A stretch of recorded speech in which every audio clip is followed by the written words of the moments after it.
તારીખ 14/1/90 મહુવામાં લસણ ડુંગળીના કારખાનાના ઉદ્ઘાટન પ્રસંગે મોરારીદાસ હરિયાણી, હરેન્દ્ર દવે, ચાણસ્માવાળા સ્વામી સચ્ચિદાનંદજી તથા દંતાલીવાળા સ્વામી સચ્ચિદાનંદજી વગેરેના પ્રવચનો. કોઈ ધ્યાન કરે, કોઈ ચિંતન કરે, કોઈ સ્મરણ કરે, જેની જેની પદ્ધતિ, જેને આપણે નિત્ય કર્મ કહેતા હોઈએ. બીજું નૈમિત્તિક કર્મ હોય છે. કોઈ ને કોઈ નિમિત્તે આપણે કર્મ કરતા હોય. આપણે ઘરે કોઈ સંત સાધુ આવે એટલે આપણે એમ કહીએ કે ચાલો કંઈ યજ્ઞ કરાવીએ. કોઈ મહાપુરુષ આવ્યા તો એના વ્યાખ્યાનનો બીજાને લાભ અપાવીએ. કોઈ નિમિત્ત ઊભું થાય ને એના દ્વારા એક કર્મ શરૂ થાય. અમુક કર્મો પ્રાયશ્ચિત કર્મો હોય છે. આપણાથી, આપણા પરિવારથી જાણતા અજાણતા કંઈ થયું હોય, આપણને ડંખ લાગ્યા કરે કે આમાંથી હું કંઈક શાંતિ અનુભવી શકું ને એટલા માટે આપણે કંઈક સત્કર્મ કરતા હોઈએ. ઘણા કર્મના પ્રકારો આપણા મહાપુરુષોએ બતાવ્યા. એમાંનું એક કર્મ આવશ્યક કર્મ છે. અને આવશ્યક કર્મ એટલે જેમ આપણે રાત્રિએ અમુક કલાક સૂવું પડે, શરીરને ચલાવવા માટે સાત્વિક ભોજન લેવું પડે, અમુક જગ્યાએ જવું પડે, અમુકને મળવું પડે, અમુક આવશ્યક કર્મો જે શરીરના છે એ. અને આવશ્યક કર્મનો એક બીજો ભાગ છે, અને તે એ કે દેશકાળને અનુસરતા પરિવાર માટે, પ્રદેશ માટે, રાષ્ટ્ર માટે, સમાજ માટે, કે જેમ જેમ આપણે વિસ્તરતા જઈએ, આપણા શુભ સંકલ્પોનો વિસ્તાર કરતા જઈએ, સમગ્ર માનવજાત માટે, વિશ્વ માટે કંઈક આપણે આવશ્યક કર્મ કરવાનું હોય છે. આ ક્ષેત્ર હમણાં વડીલ રૂપારેલભાઈ સમજાવતા હતા. એમાં તો એમનું ક્ષેત્ર છે, એમનો વિષય છે. એ એક આવશ્યક કર્મ ગણી શકાય કે એનાથી જે રીતે સમજાવતા હતા, હું કોઈમાં બહુ ન સમજી શકું, પણ સમાજને, રાષ્ટ્રને એનાથી ફાયદો થાય, લોકોને લાભ મળે, એવું એક આવશ્યક કર્મ દેશકાળ પ્રમાણે એમણે એક સાહસ અહીંયા શરૂ કર્યું છે. કોઈ પણ કાર્યની પાછળ, પછી એ ધંધો હોય કે ધર્મ હોય, એની પાછળ ખરેખર આપણા હૃદયમાં એની પાછળનો શુદ્ધ હેતુ શું છે, એ જો બિલકુલ શુદ્ધ હશે, પછી ધર્મમાં કે ધંધામાં કોઈ પણ જગ્યાએ, તો એ કાર્ય ખૂબ સફળ રહે, લોકોને એનાથી ફાયદો થાય. કોઈ પણ સાહસ શરૂ કરીએ એટલે સ્વાભાવિક આપણને આપણા પરિવાર માટે, આપણા માટેના પણ અમુક હેતુઓ હોય, પણ એના કરતા સમાજ, જેમ હમણાં વિચારો રજૂ કરતા હતા રૂપારેલભાઈ, કે આનાથી અમે આવી જે સામાન્ય વસ્તુ જે એમનેમ કચરામાં જતી હોય છે એનો ઉપયોગ કરીશું અને રાષ્ટ્રને ડોલર મળશે, સમાજને, રાષ્ટ્રને વધારે ફાયદો થાય, લોકો વધારે એનાથી કંઈક પ્રાપ્ત કરી શકે, એવું જે વિચારો રજૂ થયા એ પ્રમાણે આપ સાહસ શરૂ કરી રહ્યા છો. ત્યારે તમારું આ સાહસ સર્વ માટે સહાયભૂત બનો. ઘણી વખત આપણે જે કંઈ કાર્યો કરીએ એનાથી આપણે સુખી અને સંપન્ન થઈ શકતા હોઈએ છીએ આપણા પુરુષાર્થ અને પ્રારબ્ધ પ્રમાણે, પણ એના દ્વારા શાંતિથી આપણને જે ઊંઘ આવવી જોઈએ શકે છે. એનું જો ઉદાહરણ હોય તો પ્રત્યક્ષ આ ક્ષણે હું અહીંયા બેઠો છું કે આ સમારંભનો વિષય, એ વિષય પર બોલવાની મારી કોઈ પાત્રતા નથી, અને છતાં સંતોની કૃપાથી અહીંયા આવી ગયો છું. મને રૂપારેલભાઈ સમજાવતા હતા પરિસ્થિતિ, પત્રકાર તરીકે આ બધા વસ્તુમાં થોડો થોડો રસ હોય, પણ મને સતત ગીતાનો એક ચરણ યાદ આવ્યા કરતું કે યોગ કર્મ સુકૌશલ, કે કશુંક વસ્તુ વધારે સારી રીતે કરીએ તો એ યોગ છે. આપણે તે કૌશલ શબ્દ પુષ ધાતુ પરથી આવ્યો છે. જૂના જમાનામાં ઋષિ મુનિના આશ્રમમાં જયારે છોકરાઓ ભણવા જાય ત્યારે ઋષિ એમ બધા શિષ્યોને કહી દે કે જાઓ જંગલમાંથી દરફ વીણીને લાવો, પુષ્પ વીણીને લાવો. તો પુષ્પ છે કાંટા છે, આમ ભાગે હાર તાર હોય. છોકરાઓ સાંજ પર એમને વીણી લાવે અને ગુરુ બધાની હથેળી જુએ. બધાની હથેળી ઉજેડાઈ ગઈ, પણ જેની હથેળી ઉજેડાઈ ન ગઈ હોય એટલે કે તું કુશળ, અને તું કુશ બરાબર સરસ રીતે લઈ આવ્યો, તું કુશળ. અને એ રીતે કુશળ અને કોઈ પણ કામ કરીએ એને ઉજેડા ન વાગે અને એ રીતે આપણે કરીએ, એ મને લાગે છે સૌથી સારામાં સારું કામ છે. જીવનમાં પણ આ વસ્તુ શીખવા જેવી છે. અત્યારે ડુંગળીના ડિહાઇડ્રેશનની વાત આપણે કરી કે કોઈ પણ વસ્તુમાં ઉજળા વાગ્યા વિના આપણે કશું કરી શકીએ છીએ ખરા? સવારથી સાંજ સુધી વિચાર કરીએ તો ઘણા બધા ઉજળા આપણે કરતા હોય છે, કોઈ આપણને કરતા એવી લાગણી અનુભવ કરીએ છીએ. લાગણી અનુભવ થાય, ખરેખર તો થતા જ નથી હોતા. આપણા મનની અંદર એટલું આળું મન બનાવી દીધું છે કે આપણને થાય કારણે ઉજળો કરે, પણ વાસ્તવમાં આખા દિવસના કામ પછી જે કંઈ કામ કરીએ એ આખો દિવસ દર્દ એકઠું કરીને શિષ્ય ગુરુ પાસે આવે અને હાથ આમને ચોખ્ખા મૂકી દે, જેવો કી તેવો દર્દની એના જેવું જો હાથ કરી દઈ શકે તો એ કુશળતા, અને એ કુશળતાના ક્ષેત્રે કૃષિ સમાજમાં એક સરસ પગલું લેવાઈ રહ્યું છે. એ પગલાને પૂજ્ય મોરારી બાપુ, પૂજ્ય સચ્ચિદાનંદ સ્વામી જેવાના આશીર્વાદ મળ્યા છે, કેશુભાઈ જેવાના માર્ગદર્શન છે.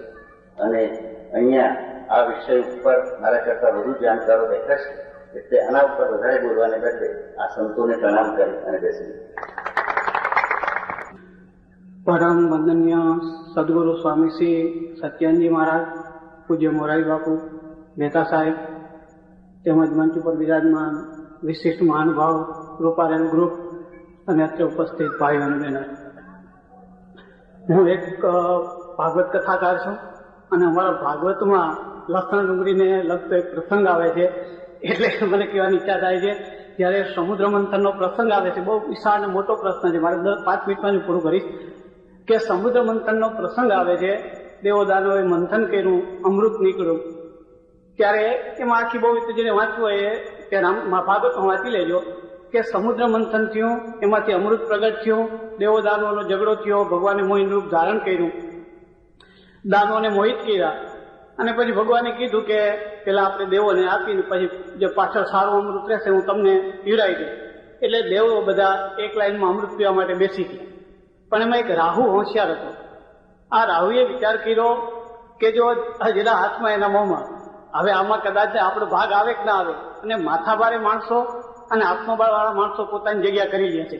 એટલે સૂર્ય અને ચંદ્ર જ્યાં બેઠેલા હતા ત્યાં રાહુએ બેને કોણી મારી અને દૂર કરીને વચ્ચે બેસી ગયા. ત્યારે ભગવાન મોહિની રૂપે અમૃત પીરસવા માટે નીકળ્યા અને જ્યાં રાહુ પાસે આવ્યો એ તરત જ પાત્ર આમ કર્યું. એને ખબર હતી કે જો આપણે ચૂકી ગયા તો રહી ગયા, અને ભોજનમાં વિષમતા ન થાય એટલે ભગવાને અમૃત પણ એમાં રેડી દીધું. અને રાહુ જાણતો હતો કે જો હું ચૂકી જઈશ તો રહી જાય, એટલે જલ્દી પીવા ગયો અને ભગવાને સુદર્શન ચક્ર વડેનું મસ્તક કાપી નાખ્યું અને એ અમૃત પૃથ્વી પર ઢળી પડ્યું અને એમાંથી લસણ અને ડુંગળી થઈ. એમ અમે કથા કરો બધાને વાતો કરીએ છીએ. એટલે અમૃતમાંથી લસણ અને ડુંગળી પ્રગટ થયા અને પછી અમે અમારી કલ્પિત કથાઓ સાથે જોડી અને લસણ અને ડુંગળી ન ખાવાનો નિષેધ કરીએ છીએ. કલ્પિત કથા હું તમને અત્યારે કહેવા નથી માંગતો, પણ હું વાત એ જ કહેવા માંગુ છું, હું પોતે લસણ ડુંગળી ખાતો નહીં. તેમજ આ પ્રસંગે અમારા ભાગવતના જે શ્રવણ કરવા આવ્યા બધાને લસણ ડુંગળી ન ખાવું એવું બીજું ઠસાવતું. એમાં ઘણી અમે કલ્પિત કથાઓ જોડો બહુ હોશિયાર હોય, એટલે કલ્પિત કથાઓ જોડી અને એમ ઠસાવતો કે લસણ ડુંગળી ખવાય નહીં, એમાં આપણા હિન્દુઓથી કે વૈષ્ણવોથી. પણ પૂજ્ય સ્વામીજીના પરિચયમાં આવ્યો અને મારી વૃત્તિ બદલાઈ ગઈ. અને પછી જયારે હું લસણ અને ડુંગળીનો નિષેધ કરતો હતો એને બદલે લસણ અને ડુંગળી હું ખાઉં છું અને બીજાને આ પ્રસંગ દ્વારા ખાવાનો બોધ આપું છું. અને કારણ કે મેં સ્વામીજીના વિચારો, એના પુસ્તકોનું અધ્યયન કર્યું અને મને જાણ્યું લાગ્યું કે આહાર અને વિહારની બાબતમાં આપણે નીચી કક્ષાએ જઈ રહ્યા છીએ. ખરેખર સ્વામીજી મને કીધું ના ખાવું હોય તો લાજ ના ખાતા, હરામનું ના ખાતા અને આ લોકોને છેતરીને ખોટું ધન ના ખાતા. તેને બદલે જે ખાવા જેવું છે એનો તમે ત્યાગ કરીને સારી રીતે આ પ્રજાને નબળી પાડી રહ્યા છો. તો સ્વામીજીના પ્રવચનમાં એ બધી વાતો આવશે અને એના પુસ્તકો દ્વારા હું બહુ જુનવાણી પ્રદેશ એટલે સૌરાષ્ટ્રમાં જન્મેલો છું, રૂઢિચુસ્ત કોમમાં જન્મેલો છું અને મારા જે ગુરુઓ પાસે મેં દીક્ષા લીધી એ પણ રૂઢિચુસ્ત હતા. અને આજે જે હું ભાગવતની અવતારોની કથા કર્યો છું એ કથા પણ રૂઢિચુસ્ત કથા જ કહેવાય. પરંતુ સ્વામીજીના પરિચયમાં આવ્યા પછી કારણ કે મને પેલી ખબર જ નહોતી. શાસ્ત્રોની બહાર અમે નીકળ્યા નહીં. રામાયણ ભાગવત ને રજુ ને ઘડો ને ઘટાકાન વડાકાસ કરતા હતા, પણ એમના પરિચયમાં આવ્યા પછી આખી મારી દ્રષ્ટિ બદલાઈ ગઈ. આજે જીવન બદલાઈ ગયું છે અને હવે તો કથા કરવામાં પણ મને ઘણો સંકોચ થાય છે, કેમ કે જે અવૈજ્ઞાનિક અને માણસને ગેરરસ્તે દોરનારી કથાઓ કરતા મને સંકોચ પણ થાય છે. પણ હજી કથા મેં છોડી તો નથી, પણ સ્વામીજીના પુસ્તકોનો એ પ્રભાવ છે. એમાં હાલ તો નવી દ્રષ્ટિ, નવા વિચારો, અધોગતિનું મૂળ વર્ણવ્યવસ્થા અને બીજા ઘણા ગ્રંથો છે. તો એ બધાને હું વાંચવાની ભલામણ કરું છું. અને સાથે સાથે સ્વામીજી તો આપણે સાંભળવાના છે, પણ એના વિચારો અને આ વિચારોનો પ્રચાર થવો જોઈએ. એટલે ખાસ તો આ પુસ્તકોનો, જેથી આપણી ધર્મ સંબંધી ખોટી માન્યતાઓ છે, આ માન્યતાઓને આપણે દૂર કરીને ખરેખર ધર્મની, રાષ્ટ્રની અને વ્યક્તિની સેવા કરી શકીએ. તો એ સંબંધિત પૂજ્યશ્રી આપણે કહેશે. અને આ પ્રસંગે જે આ મોટું સાહસ કરી રહ્યા છે રૂપારેલ ગ્રુપ, તો એને મારા આશીર્વાદ તો હોય, પણ આ મહાન પુરુષો મોરારી બાપુ સ્વામીજીના આશીર્વાદ મળ્યા છે, મહાનુભાવોનો પણ સદભાવ છે. તો એનો ઉદ્યોગ ફળે ફૂલે, વિદેશમાં ખૂબ પ્રતિષ્ઠા ઉભી કરે, ઘણું મોટું ઊંડિયામણ લાવે અને એ રીતે આપણે વ્યક્તિ, ધર્મ અને રાષ્ટ્રની સેવા કરે, એવી અભ્યર્થના સાથે હું વિરવીશ. હરિઓમ તત્સત.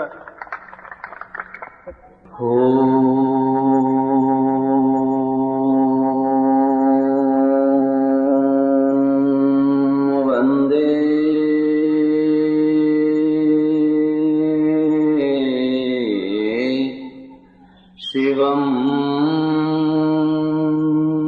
શંકરમ.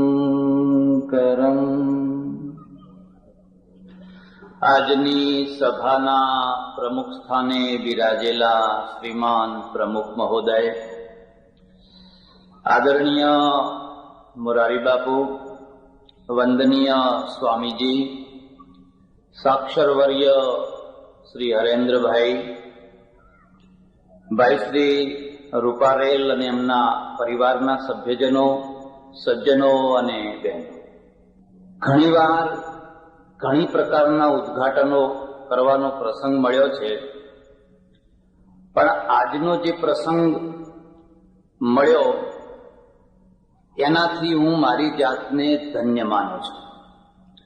હું જ્યારે મહુવા આવવા નીકળવાનો હતો ત્યારે મારે આશ્રમમાં એક વૈષ્ણવ સજ્જન આવેલા.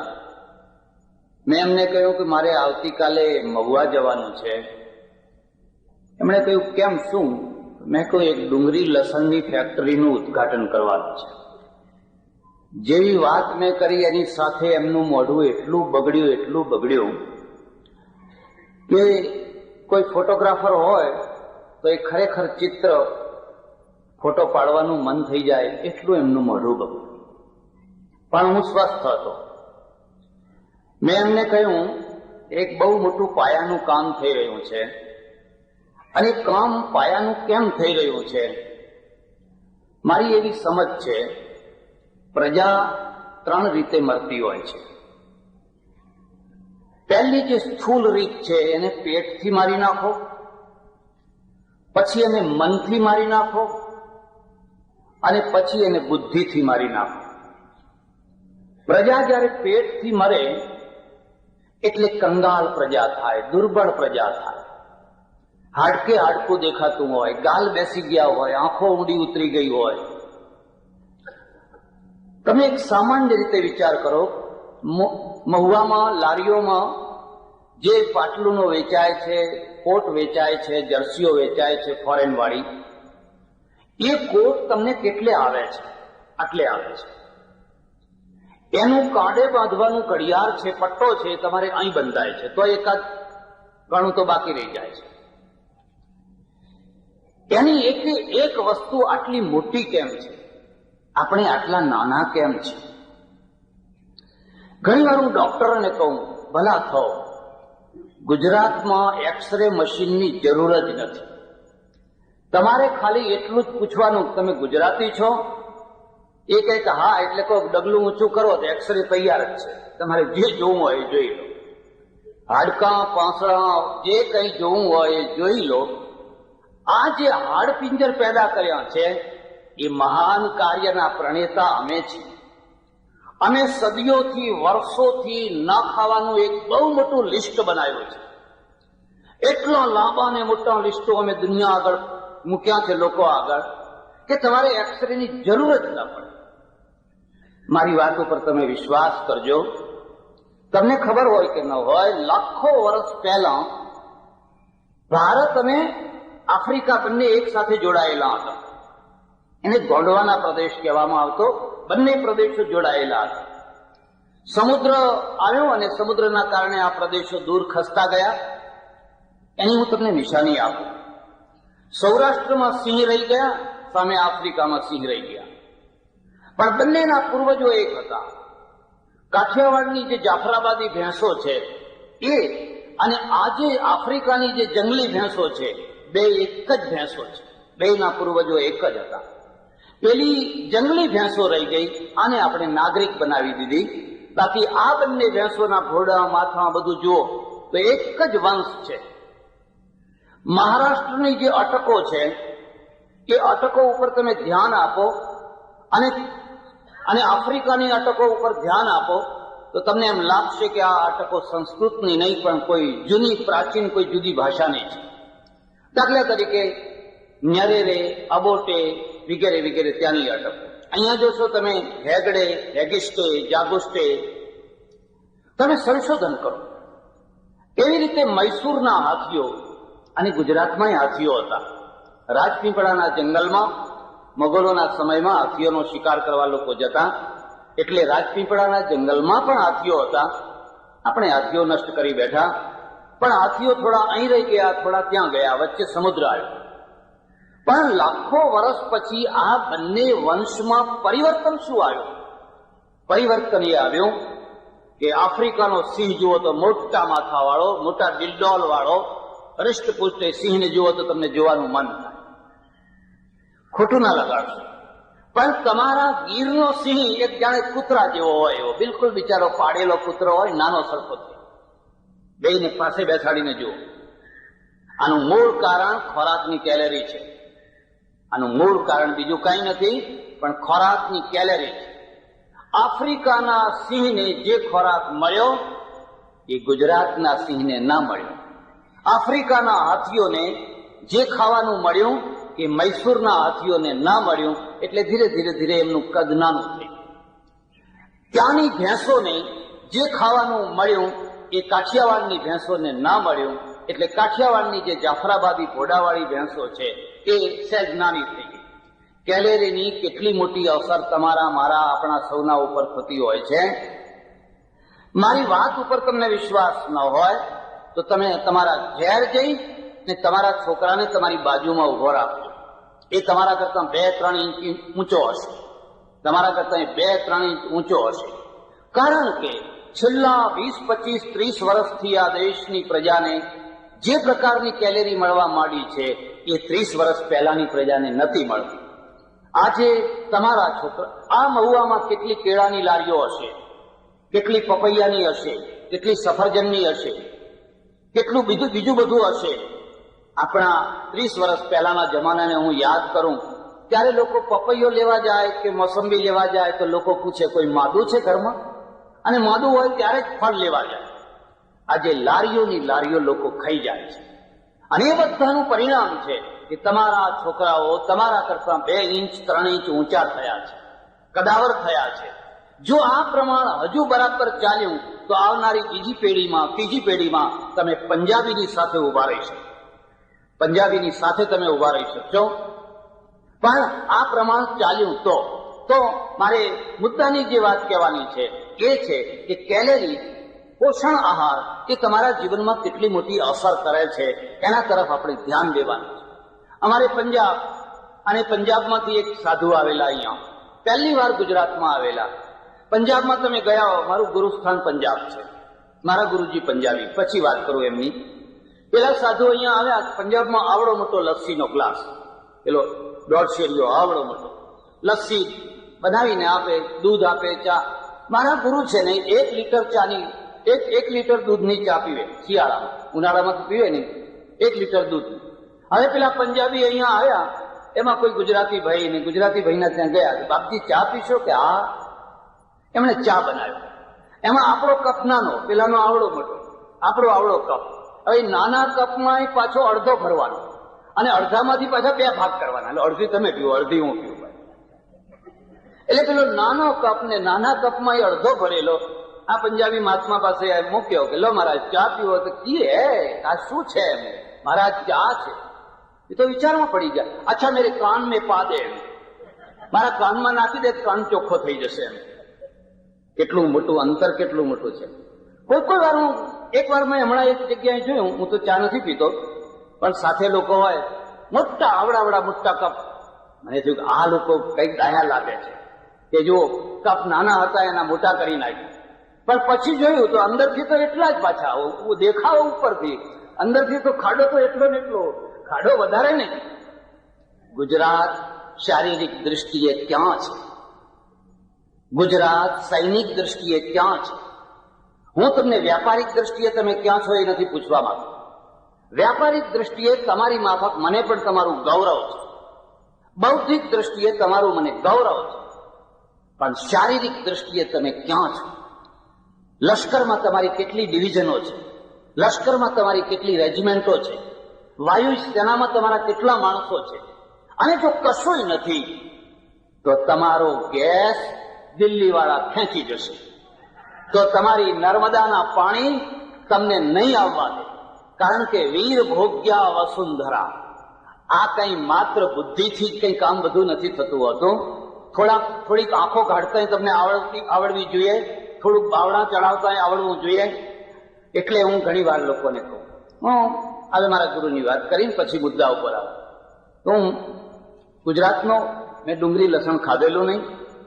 પંજાબમાં ભિક્ષા લીધી. મારા ગુરુ બહુ ત્યાગી, અત્યંત વિરક્ત. ભિક્ષા કરવા જાય, ઘરમાં ઉભા રહીને ભિક્ષા કરે. પંજાબમાં ઘરે ઘર ડુંગળી લસણ ખાય. મારાથી ખવાય નહીં. મેં કહું હું નહીં ખાઈ શકું. એટલે સ્પેશિયલ કહી દે આના માટે બીજી વસ્તુ બનાવજો. પણ હું જોઉં તો રોટલી આમ થોડું તો રોટલીમાંથી ડુંગળી નીકળે. ડુંગળી ખાવાનો એટલો રિવાજ, શાકમાં નાખે, દાળમાં નાખે, ઝીણી ઝીણી કતરીને રોટલીમાં નાખે, એક જગ્યાએ.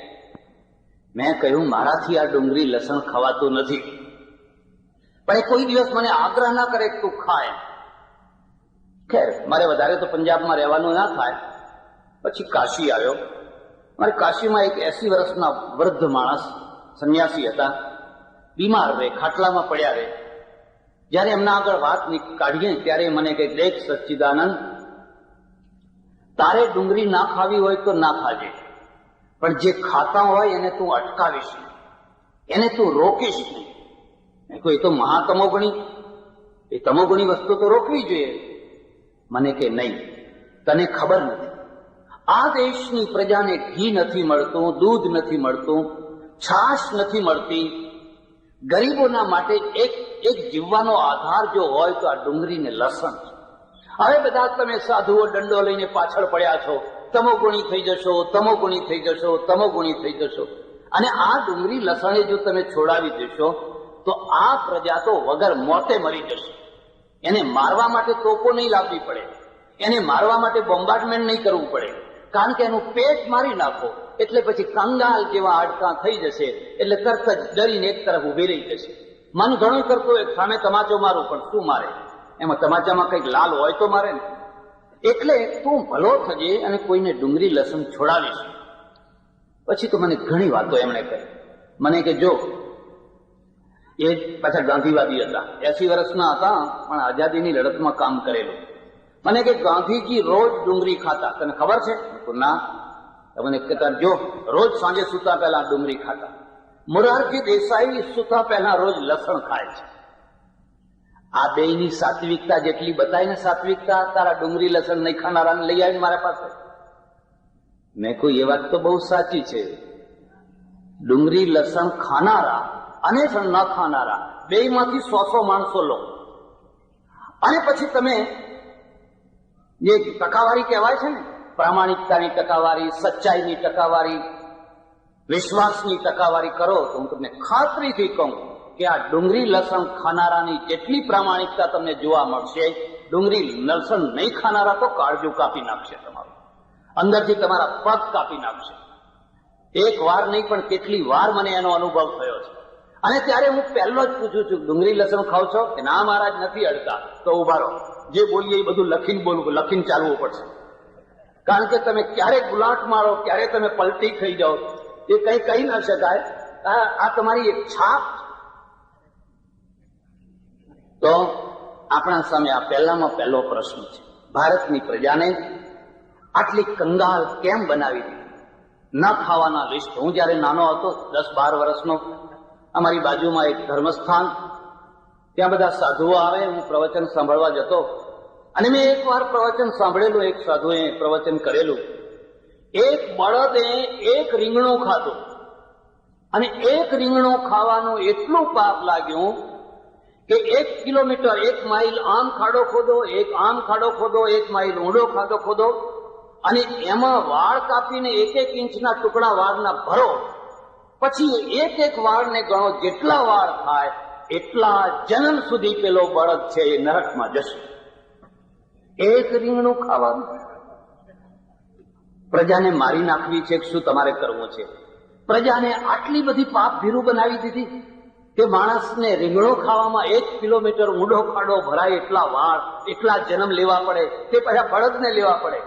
તો માણસની તો દશા જ શું થાય? પણ મેં ઘણી વાર કથાઓ સાંભળી, પણ કોઈ વાર એવી કથા ના આવી કે એક વાર લાંચ લીધી હોય એને કેટલા ખાડા ભરાય, એક વાર કાળું વ્યાજ ખાધું હોય એને કેટલા ખાડા ભરાય, એટલા વાળ અંદર ભરવા પડે. એવી કોઈ કથા જ ના કરે. બધા કાં તો બટાકા પાછળ પડ્યા, કાં તો ડુંગળી પાછળ પડ્યા, કાં તો લસણ પાછળ પડ્યા, કાં તો રીંગણા પાછળ પડ્યા. પણ કોઈને એમ ન થયું કે પાપ, ખરું પાપ તો લાંચમાં રહેલું છે, રૂશ્વતમાં રહેલું છે, કાળું વ્યાજ લેવામાં રહેલું છે, લોકોના હક કાપવામાં રહેલું છે.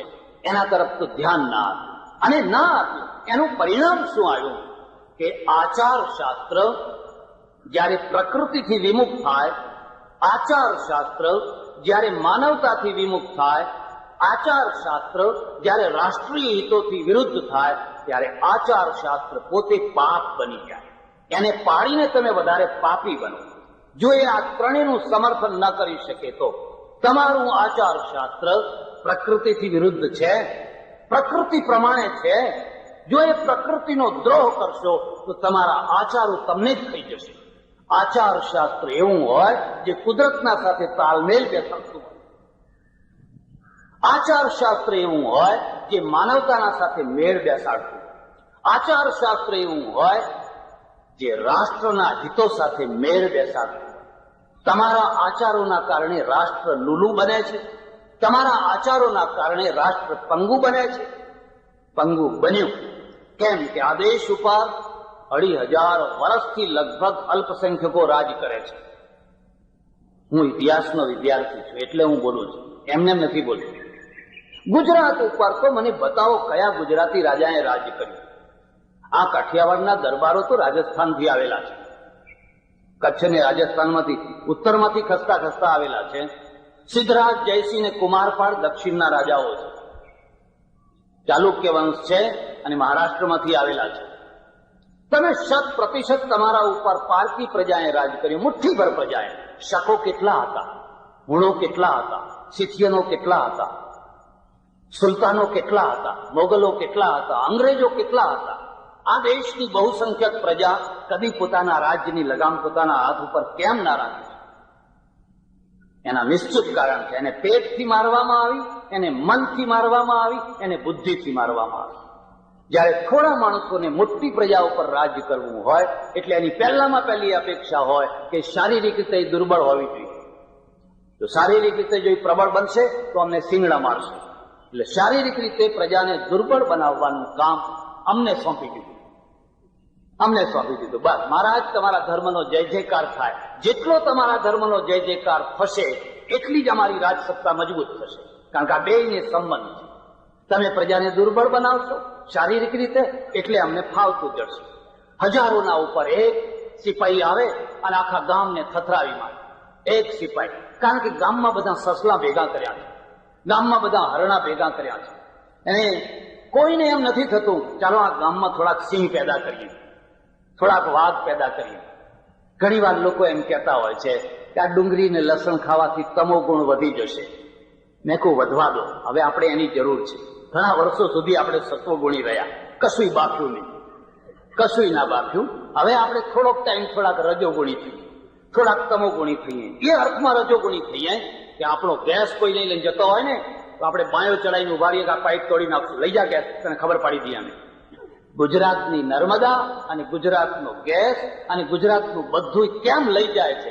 કારણ કે આપણે સત્વગુણી છે. લઈ જાઓ બાપા, લઈ જાઓ, લઈ જાઓ. બીજું કઈ જોતું હોય તો લઈ જજો, લઈ જજો, વાંધો નથી, લઈ જજો. કાલે જ મારે ત્યાં એક ડીએસપી આવ્યા હતા. તમને નવી લાગશે, બિલકુલ અજાણ્યો માણસ હતો, પણ નવો આવ્યો, બધા પુસ્તકો વાંચીને. એણે મને કહ્યું, સ્વામીજી, મેં ઘણા માણસોને માર્યા છે, ઘણાને મારી નાખ્યા છે, પણ મેં પાપ નથી કર્યું. હું જયારે સવાર પડે તો હું ઈશ્વરને પગે લાગુ છું અને હાથ જોડીને કહું છું કે અપરાધી હોય એના ઉપર જ મારો હાથ ઉઠે, કોઈ નિર્દોષ હોય એના ઉપર હાથ ના ઉઠે. પછી મેં મારા એક પુસ્તકમાં એક ઘટના લખી છે વડોદરાની. એ ઘટના એના સાથે જ ઘટેલી, મને ખબર નહીં કે એના સાથે ઘટેલી, એને બધી આખી વર્ણન કર્યું. એ ઘટના તમને થોડી કહી દઉં એટલે તમને ખ્યાલ આવશે. મુંબઈ તરફથી એક કુટુંબ, ઠક્કરનું લુહાણાનું જ કુટુંબ, અને કુટુંબ વડોદરાના સ્ટેશન પાસે મારુતિ પાર્ક કરી લોજમાં જમવા ગયા.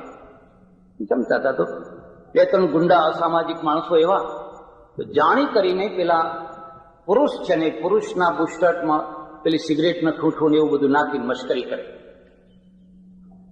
પણ પેલા બોલે નહીં, ઝઘડાનું મોઢું કાળું, અથવા એમ કહો સત્વગુણી હતો એમ કહી દો તોય ચાલે, વધારે સાત્વિક હશે એટલે ના બોલ્યા.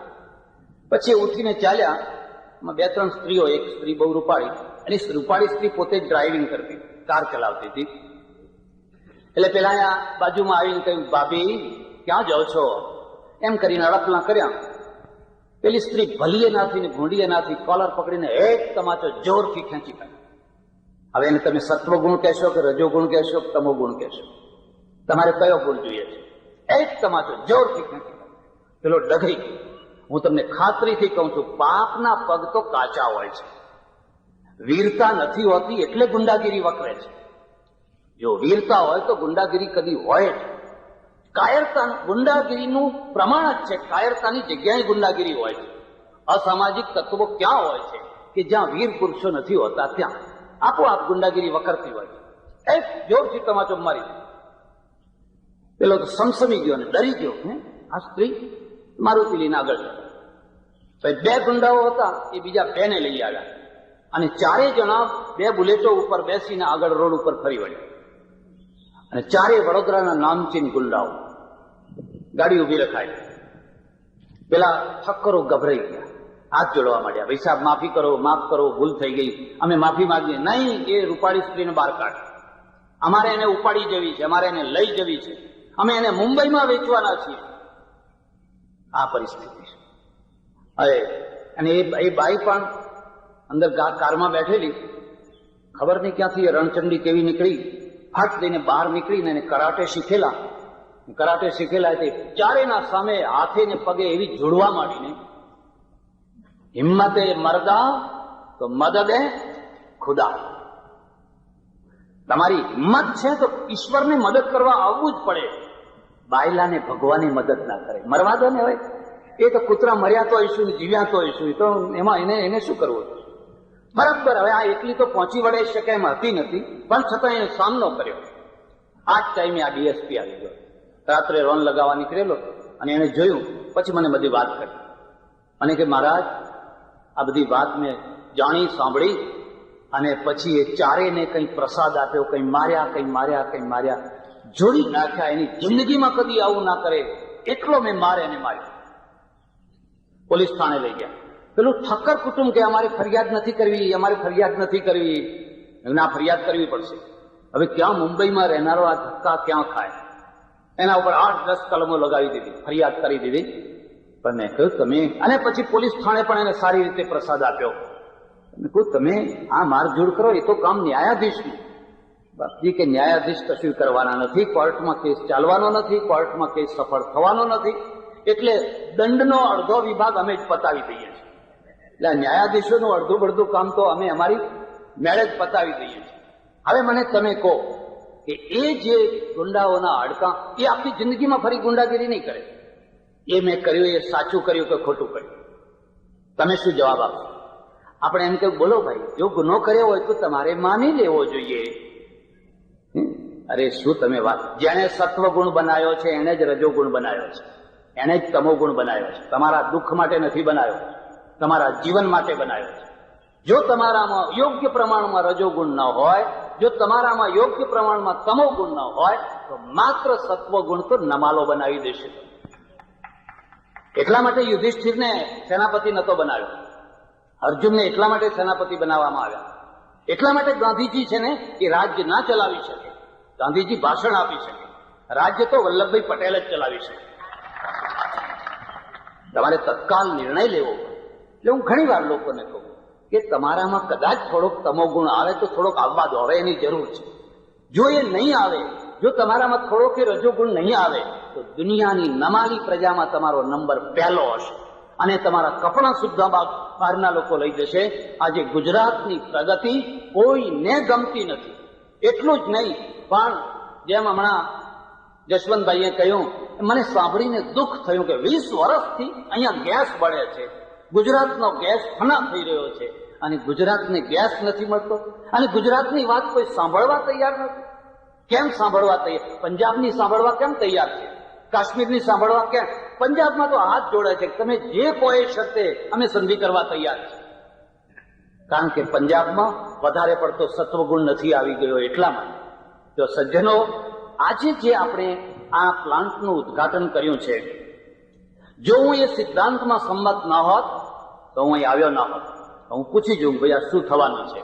પણ હું માનું છું કે ભારતની પ્રજાને જો દુનિયાની પહેલા નંબરની પ્રજા બનાવવી હોય તો એને પહેલા શારીરિક રીતે સમૃદ્ધ બનાવવી જોઈએ.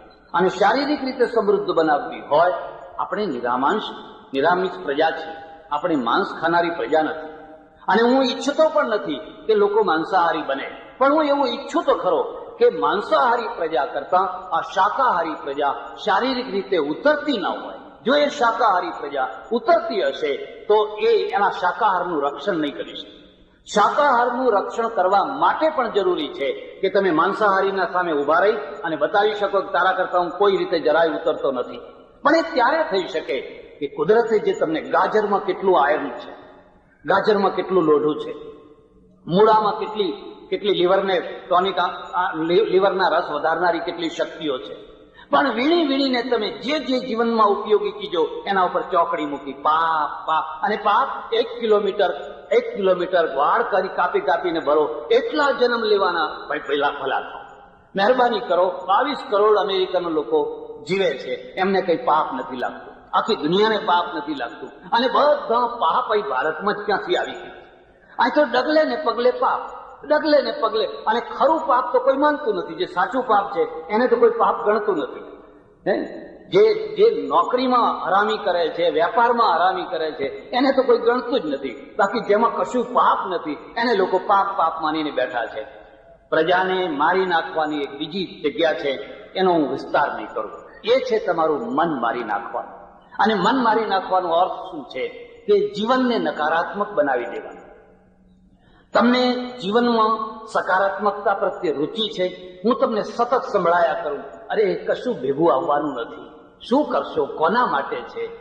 મહેલમાં રહ્યા તોય શું, આરસપણના બંગલામાં રહ્યા તોય શું, સરસ મજાનો સૂટ પહેર્યો તોય શું, સરસ મજાના બૂટ પહેર્યા તોય શું, અને ચક્રવર્તી રાજા થયા તોય શું, ભેગું કઈ આવવાનું નથી. બસ તમારું મન મરી જશે, તમારી ઈચ્છા શક્તિ મરી જશે. અને ઈચ્છા શક્તિ મરી જશે એટલે તમારી જે વિકાસ કરવાની ક્ષમતા એ આપોઆપ ગુંગળાવા લાગશે. ભારતને આ રીતે અમે મારી નાખ્યું. અમે લોકોને કહ્યું સાધુ થઈ જાઓ, ફલાણું થઈ જાઓ. અને નવાઈ તો એ છે કે સાથે કઈ નથી આવતું એનું અમે 4 મહિના સુધી એ જ લોકોને સંભળાવીએ. જોજો કઈ ભેગું આવવાનું નથી. જો કે એક વાત નક્કી છે કે અમે જઈએ ત્યારે અમારું પોટકું બંધાવવું જોઈએ પાછું. અને અમારું પોટકું જો હરખી રીતે ના બંધાયું હોય તો અમે કઈ ગામ સારું ના મળ્યું, ગામ સારું નતું, કારણ કે અમારું તો પોટકું ખાલી જ રહ્યું. અરે ઈશ્વરની કૃપા સમજો કે તમારી સાથે કશું નથી આવતું. જો સાથે આવવા માંડે ને તો તમારું મૃત્યુ બગડે. જીવતર તો બગડે પણ મૃત્યુ બગડે. કારણ કે ડોસો મરવાનો થયો હોય એટલે તરત જ છોકરો કહેશે જો હું ઓફિસે જઉં છું, ના બાપા મરવાના છે, અને ધ્યાન રાખજે પેલું ટીવી ના લઈ જાય, પેલું રંગીન ટીવી ના લઈ જાય. કારણ કે પછી આપણે શું જોઈશું? અને ડોસો મર્યો અને રંગીન ટીવી માથે મૂકીને હેડ્યો. કેમ કે મારે ત્યાં હમણાં રામાયણ ચાલે છે, મહાભારત ચાલે છે, મારે જોવા જોઈએ ને. પેલી બહુ કહે મૂકો મૂકો, હમણાં મૂકો છો કે નહીં? સારું છે કે આપણે કશું નથી લઈ જઈ શકતા. અને આ તે કેવા વિચારો છે કે સાથે આવતું હોય તો જ હું કંઈ કરું, ને સાથે ના આવતું હોય તો હું કશું જ ના કરું.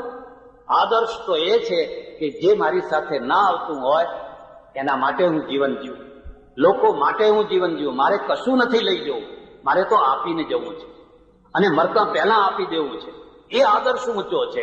એની જગ્યાએ સતત આપણે એક પ્રકારના સ્વાર્થી લોકો બનાવ્યા. કંઈ ભેગું નહીં આવે, કંઈ ભેગું નહીં આવે, કંઈ ભેગું નહીં આવે. એમાંથી તમારી ઈચ્છા શક્તિને મારી નાખવામાં આવી. અને ઈચ્છા શક્તિ મરી ગઈ એટલે તમે દુનિયાની 4થા નંબરની પ્રજા છો. તમને પરમેશ્વરે નથી માર્યા. પરમેશ્વરે તમને શું નથી આપ્યું? ઇઝરાયલની તુલનામાં તમને શું નથી આપ્યું? જાપાન તો જ્વાળામુખીનો દેશ છે. એ જાપાનની તુલનામાં તમને શું નથી આપ્યું? જાપાન પાસે પેટ્રોલ નથી, લોખંડ નથી, કોલસો નથી, કાચો માલ નથી. પણ આખી દુનિયામાં જુઓ, made in Japan, made in Japan, made in Japan. તમારી પાસે કોલસાનો ઢગલો, પેટ્રોલનો ઢગલો, લોખંડનો ઢગલો. તમારી પાસે શું નથી? બસ નથી એક ઈચ્છા શક્તિ. નથી એક ઈચ્છા શક્તિ. તમને એમ ઈચ્છા થવી જોઈએ કે હું મારા ઘરમાં એક કોલંબસ પેદા કરીશ, હું મારા ઘરમાં એક સિકંદર પેદા કરીશ, હું મારા ઘરમાં એક છોકરાને નેપોલિયન બનાવીશ. ના, અમે તો તમને શીખવાડીએ સાધુ બનાવો. એટલે અહીં સાધુઓ બનાવવા તો બહુ સરળ કામ છે, સેંકડોની સંખ્યામાં. મારે ત્યાં કોઈ આવે, હું એને કહું, જા જુવાન છોકરો આવે ને હું કહું સાધુ નહીં, જા તું એરફોર્સમાં દાખલ થા, સૈનિક બન. તો આ સૈનિક બન અને જ્યારે પણ જરૂર પડે આ દેશને ત્યારે તું બોર્ડર ઉપર ફના થજે. અને તું બોર્ડર ઉપર ફના થઈશ ને તો ભગવા કપડાના માણસ કરતા પણ તારી અમે વધારે પૂજા કરતા. અહીં તો અમે 60 લાખ ભેગા થઈ અને લોકોને વધારે ને વધારે અંધકારમાં નાખવાનું કામ કરી રહ્યા છીએ. પણ તું એક દેશ માટે થા. સૈનિક પેદા કરવો એ બહુ અઘરું કામ છે. એટલે પ્રજાના ઇતિહાસમાં લખાતું હોય છે તમે સેનાપતિ કેટલા પેદા કર્યા, અષ્ટાવધાનીઓ કેટલા પેદા કર્યા, શતાવધાનીઓ પેદા કર્યા, બરાબર છે. પણ મોહમ્મદ ગજનીના સામે ઉભા રહી શકે એવા સેનાપતિઓ કેટલા પેદા કર્યા? અને ન કર્યા એટલે તમારા મંદિરો તૂટ્યા, તમારી મૂર્તિઓ તૂટી, તમારી સ્ત્રીઓની આબરૂ લૂંટાઈ. આ 1 વાર નહીં, 2 વાર નહીં, 10 વાર નહીં, સેંકડો વાર. કારણ કે તમને કદી પણ એ ના સૂઝ્યું કે જો અમારે આ મંદિરો, અમારી સ્ત્રીઓ, અમારી મૂર્તિઓ આ બધાને જો ગુમાનપૂર્વક, ગૌરવપૂર્વક જો રાખવું હોય તો પહેલું કામ છે કે મારા ઘરમાંથી એક સિકંદર પેદા થાય, એક નેપોલિયન પેદા થાય, એક મહત્વાકાંક્ષી હિંમતવાળો એક છોકરો પેદા થાય જે એના રક્ષણ માટે તૈયાર છે. પ્રજા મરતી હોય છે, મસ્તિષ્કથી મરતી હોય છે. એના મસ્તિષ્કને મૌલિક ચિંતન ના આપો, એને નવું વિજ્ઞાન ના આપો, એને પ્રાચીનતામાં ધકેલી દો. સતત જૂની વાતો, સતત જૂની વાતો. બસ તમે મરી જશો. તમે આ માઇક કોણે બનાવ્યું? આ ટેપ રેકોર્ડર કોણે બનાવ્યો? આ દિવાસળીની ખોજ કોણે કરી છે? એક આરસીસી કોણે બનાવી? મોટર કોણે બનાવી? પંખો આ કોણે બનાવ્યો? આખી દુનિયા ઉપર પશ્ચિમ કેમ ફરી વળ્યું છે અને આપણે એના પાછળ પાછળ કેમ દોડીએ છીએ? અબજો અબજો રૂપિયાનું ઊંડિયામણ તમારે પશ્ચિમને આપવું પડે છે. તમારી ઈચ્છા હોય કે ન હોય. રૂપારેલભાઈને પૂછી જુઓ, આ પ્લાન્ટ રશિયામાંથી કેમ આયાત કરવો પડ્યો? તમે પોતે આ પ્લાન્ટ કેમ ના બનાવી શક્યા? તમારા કેટલા નાર્લીકર, તમારા કેટલા હરગોવિંદ ખુરાના, તમારા કેટલા રામાનુજન, તમારા કેટલા રામન રોડ ઉપર રખડે છે. રોડ ઉપર એમને 300 રૂપિયાની નોકરી નથી મળતી. તમારું બુદ્ધિધન પરદેશમાં ખેંચાઈ જાય છે. કારણ કે તમારી પાસે ભવિષ્યની જે એક મસ્તિષ્કનું જે એક વિકાસ દૃષ્ટિ જોઈએ એ દૃષ્ટિ જ નથી. આ પ્લાન્ટ પરદેશમાંથી આપણે લાવવો પડ્યો. આજે 40-45 વર્ષ પછી આપણી આ દશા છે. હું ઈચ્છું કે મારા દેશમાં આ પ્લાન્ટ તૈયાર થાય, અહીંથી આપણે નિકાસ કરીએ અને આખી દુનિયા ઉપર made in India, made in India, made in India. આ અસંભવ નથી, જાપાન કરતા વધારે સંભવ છે. કારણ કે જાપાન પાસે તો કાચો માલ નથી, જાપાન પાસે તો મજૂરો, સસ્તા મજૂરો નથી. તમારી પાસે તો મજૂરી સસ્તી છે, ટેકનિશિયનો છે, ઉદ્યોગપતિઓ છે. માત્ર મસ્તિષ્કને બદલવાની જરૂર છે. આ મસ્તિષ્કમાં જે 0-0-0-0 મૂકેલું છે એની જગ્યાએ એકડો કરવાની જરૂર છે. હું મારા દેશને બૌદ્ધિક રીતે, માનસિક રીતે, શારીરિક રીતે એક એવો દેશ બનાવું કે દુનિયાના કોઈ ગ્રાફ આગળ મારો માણસ ઉભો હોય તો એ વામન ના લાગે, એ ઠીંગણો ના લાગે, મારે શરમાવું ના પડે, મારે નીચું ના જોવું પડે. અને એટલા માટે મન અને બુદ્ધિની વાત અત્યારે જવા દઈએ, પણ પાયાની વાત છે કે પેટ છે એને પૂરેપૂરી કેલરી મળવી જોઈએ. જો બાળકોને પૂરેપૂરી કેલરી મળે, જો ગરીબ માણસોને પૂરેપૂરી કેલરી મળે, તો હું માનું છું કે સશક્ત થશે. અને શરીરની અસર મન ઉપર પડતી હોય છે. તમારા બવડામાં જોર છે, તમારા મગજ ઉપર એક ખુમારી રહેશે. તમારા હાડકાં પાંસળા દેખાય છે એટલે તમે આપોઆપ સમાધાનકારી થઈ જશો. જવા દો ને, કારણ કે એ સિવાય બીજો કોઈ રસ્તો નથી. હું પરમેશ્વરને હૃદયથી પ્રાર્થના કરું. મહુવાની આજુબાજુમાં ડુંગળીના ઘણા ખેતરો છે, લસણના ઘણા ખેતરો હશે, અને આ બધા ખેતરોમાં પેદા થનારો જે ખેડૂતોનો માલ છે એનો પૂરેપૂરો ઉપયોગ ન થઈ શકવાના કારણે ઘણો બરબાદ થાય છે. ખેડૂતોને નુકસાન થાય છે, રાષ્ટ્રને નુકસાન થાય છે. એનો એક જ ઉપાય છે કે આવા પ્લાન્ટ નાખવામાં આવે અને પ્લાન્ટના દ્વારા અહીંની વસ્તુને આપણે આ દેશમાં સૈનિકો માટે અને પરદેશમાં મોકલીએ અને એ રીતે ખેડૂતોને, રાષ્ટ્રને સમૃદ્ધ બનાવીએ. સાથે સાથે ખોરાક સંબંધી, આહાર સંબંધી આપણી જે માન્યતાઓ છે એ માન્યતાઓમાં પણ પરિવર્તન લાવીએ. અને એ પરિવર્તન લાવવાથી તમારી સાત્વિકતાને કશી આંચ નથી આવવાની. એમાં એ તો બધી કાલ્પનિક વાતો છે.